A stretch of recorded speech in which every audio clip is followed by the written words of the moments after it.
Initially, they allowed the Hasmoneans to stay on as monarchs, but when the Hasmonean king Antigonus II betrayed them, allying instead with the Parthians, the Romans sent a general named Harrod to reconquer Judea, which he did. At this point, Antigonus II was taken to Rome and beheaded by none other than Mark Antony, and in his place, Harrod was instead made king of the Jews, becoming known as Herod the Great. Initially, the high priesthood was passed to Antigonus II's nephew, Aristobulus III, but soon thereafter it became an appointed position instead. Thus, the Hasmonean dynasty came to an end. Or did it? Next, I want to introduce you to Herod's family. Yes. This chart only shows 3 of his sons. Yeah, this is gonna get messy. That guy was was a monster. This is gonna get messy. Prepare for utter brutality. Because it is these 3 who are most important to the biblical story. Archelaus, because he became ruler of Judea after his father's death. Antipas, because he became ruler of Galilee, which is where Jesus was from. And Aristobulus IV, because he was the father of the later king, Herod Agrippa. Note that Aristobulus IV was given a Hasmonean name because his mother was a Hasmonean princess, being the sister of the last Hasmonean high priest, Aristobulus III.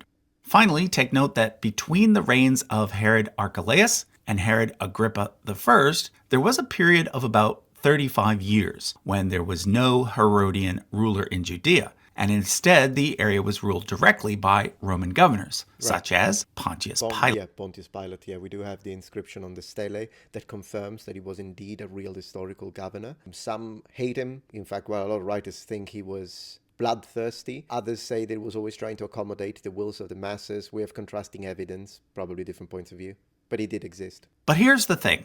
Herod actually had several more sons. For example, Aristobulus IV had an older full brother named Alexander. The 2 of them were his second and third-born sons. Yes. And then there was his fourth-born, Herod II, who was the son of Herod the Great's third wife.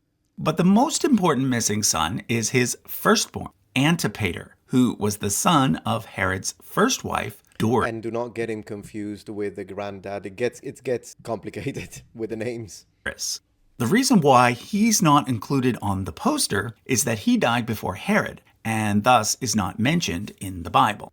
Now, if you know anything about Herod, it's probably that he was super crazy and loved killing people, even children.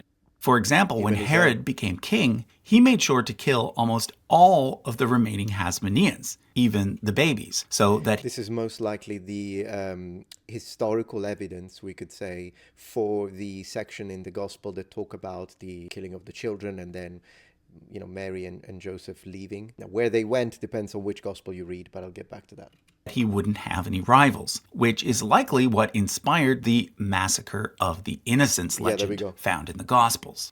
According to Josephus, Herod allowed only 5 Hasmoneans to escape the initial purge. Mariamne, whom he married, but then later killed. Mariamne's brother, Aristobulus III, who he later killed. Mariamne's mother, Alexandra, who he later killed. Mariamne's grandfather, Hyrcanus II, who he later killed. Man, this guy's a peach. And finally, an unnamed daughter of Antigonus II, who, as far as we know, he did not kill. We're going to come back to her. Now, lest you think that Herod only liked to kill other people's children, I have to inform you that he did not kill. We're going to come back to her.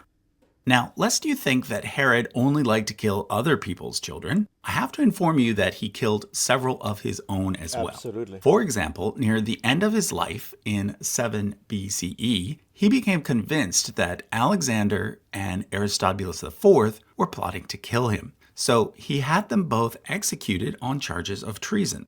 Then in 4 BC... This is very well researched, by the way. Props to him. Props to you. Just a few months before he himself died, he became convinced that his firstborn son Antipater was going to kill him.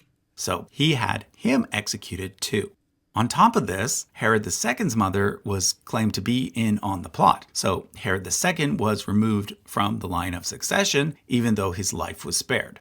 This meant that Archelaus, Herod's fifth-born son, was now his primary heir, which is why Archelaus ended up inheriting Judea after Herod's death, as mentioned in Matthew chapter 2, verse 22.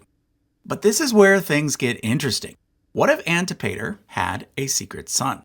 If he did, that individual would have had an excellent claim to the throne. To find out if this was even possible, we first have to find out whether or not Antipater had any wives. Well, according to Josephus, he had two.